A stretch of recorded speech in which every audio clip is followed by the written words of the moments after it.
Ooh, it's like crack. Okay, so I've got to talk a little bit about Nehrim.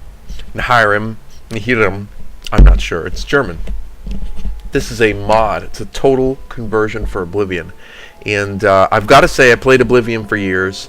Some of you guys probably have checked it out or heard of it, I'm sure. The Elder Scrolls series after Morrowind, of course, which was, in fact, the greatest game ever. Nehrim takes the game, strips it, rebuilds it from the ground up by hand. So the thing is, like, really gorgeous. It's what Oblivion should have been, in my opinion.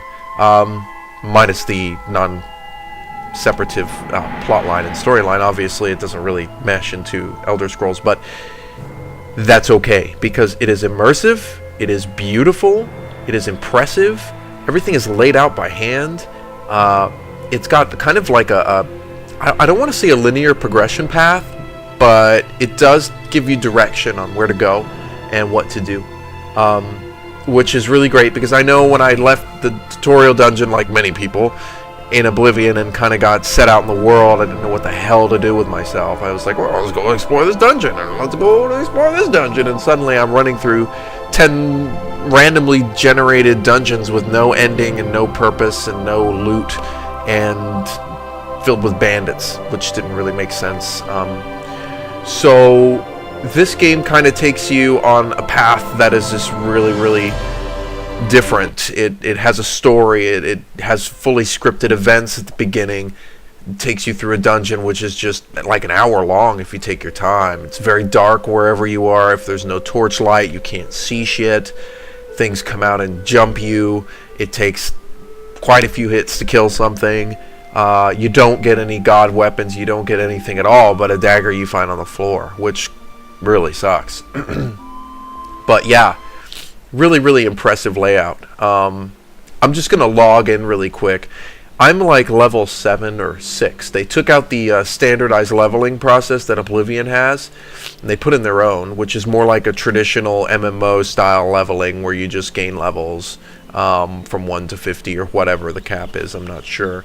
You also get your skill progression. Like if you use your magic here, you know, you'll gain your skill progression, but you gain learning points in this game, and the learning points you use to buy skill level ups. So let's say I want to be a marksman.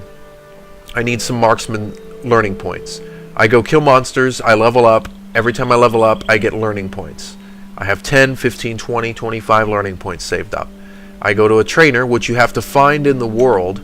They're not, you know, at every corner. You actually have to find trainers for specific things like archery or, you know, blade or blunt or whatever.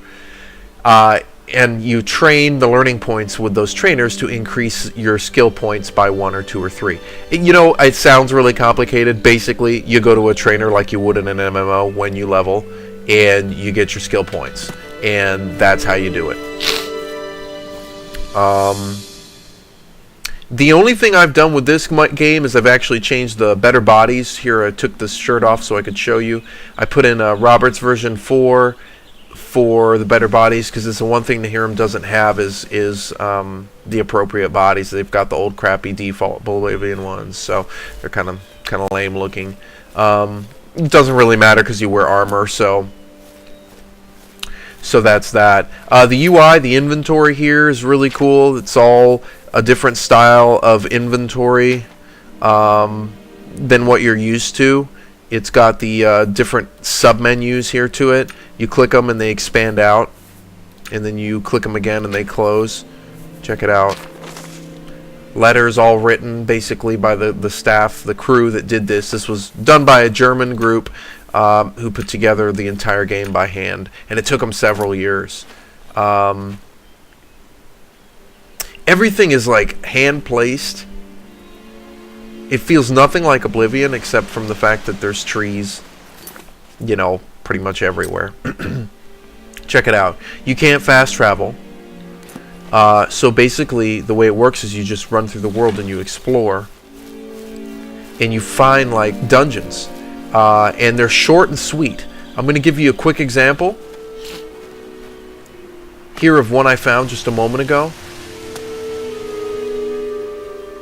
this is going to give you a big contrasting idea between Oblivion and Nehrim. You go down into these dungeons that you randomly find, and it's really dark. Check this out. It's pitch black. You can't see anything. Suddenly you hear the attack music kick in. Where the hell is my sword? Jesus. Hit the weapon button. There you go. Okay, so... fucking rat. Or 2. Or 3. More rats. I feel that there are more rats. See how dark it is? I can barely see the damn things. It's got its own music too. It's really cool. It's all professionally voice acted. In German, of course. It is English translated. Oh boy. This place is full of assholes.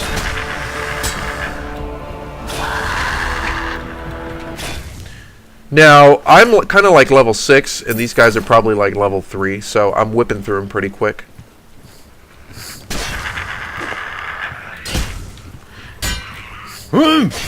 There you go.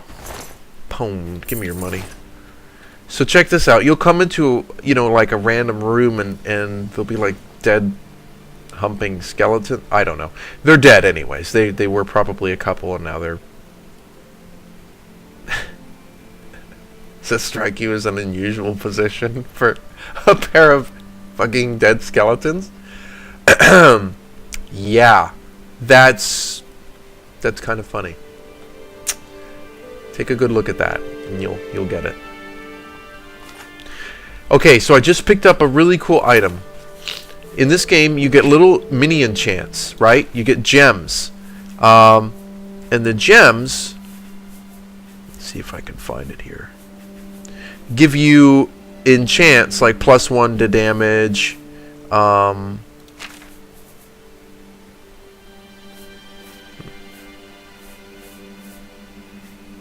Well, if I could find the damn thing.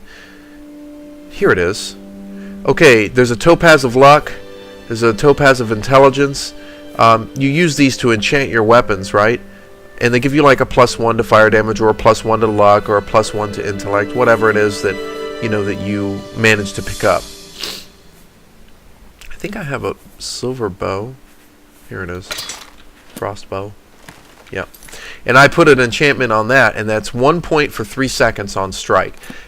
So yeah, it gives you a little buff to do damage, which is nice because in this game you kind of need it. It is harder than Oblivion by default. Every once in a while you be in one of these caves. I love the logic here. You know, the water's dripping down, so there's mushrooms underneath. There's a lot of that, a lot of attention to detail in the game. They've really done an awesome job, like building it to make sense visually and basically collectively. Torches are like a big commodity too. You don't have many of them. You don't really get many of anything in this game. You don't get a lot of loot off of people. They're usually wearing clothes. You can't loot everything off of everyone. It just doesn't work that way. They don't let you have basically everything. They just kind of let you have what they see fit. You get experience for exploring, experience for killing monsters in Nehrim. So, you know, you want to go out into the woods and discover stuff and kill things. There's actually a point to that. So it makes you really feel like you need to explore. Quick things I'm going to mention here while I'm lagging to death is... there's crafting. You can build your own armor. You can build your own weapons. You iron ore. You know, you look for ore and you mine it. There's weapon sharpening. You use the forge and you heat it with bellows to start it up. There's a warrant wanted posters basically everywhere. Whoa. Heck, I got pwned. That's a shitty day for you, buddy. Fuck off. There we go. How about that? Get out of my face. So, yeah, so you go into towns and there's like poster boards everywhere where you can do wanted quests for bandits and stuff like that. Magic in Nehrim is forbidden because there's basically a group of mages running around causing havoc everywhere, and so magic is kind of outlawed. From what I understand, I've read some of the story. I've been trying to keep up with it. It's definitely good. You find magic symbols you're one of the chosen, gifted ones who can use magic, and you find magic symbols throughout the game, and you use them. You use them to basically learn magic spells and things of that nature. You can actually dig in this game. You can dig in dirt, and you can kind of pull garbage out of the ground. Sometimes there's beneficial stones in the ground, stuff like that. So there's all kinds of neat stuff placed throughout the world. And before I clock out on this video, I just want to show you just a little bit here. This was a bandit raid earlier. I had a bunch of these guys jump out at me. And just to give you an idea, I mean, they're not wearing much. Linen stuff, crappy maces, stuff like that. Nothing really worth anything. There's lots of little dungeons and doors and campsites all over the world. You can search almost anything. The landscape is just wonderfully done. The graphics are upgraded slightly. So this gives you kind of like a brief insight into Nehrim. Just hopefully you guys can kind of get a look at it and see what you think of it. It went in flawlessly. It's a single-click EXE. Gotta hand it to the guys in Germany who put this out. They did an excellent job. Surreal, I believe, is the name of their group. And this is by far one of the best single-player games I've ever played, and it's not even an official release. It's a modification. It's a conversion. I might bring you some more videos when I get further along. Thanks for watching. Hope you enjoyed it.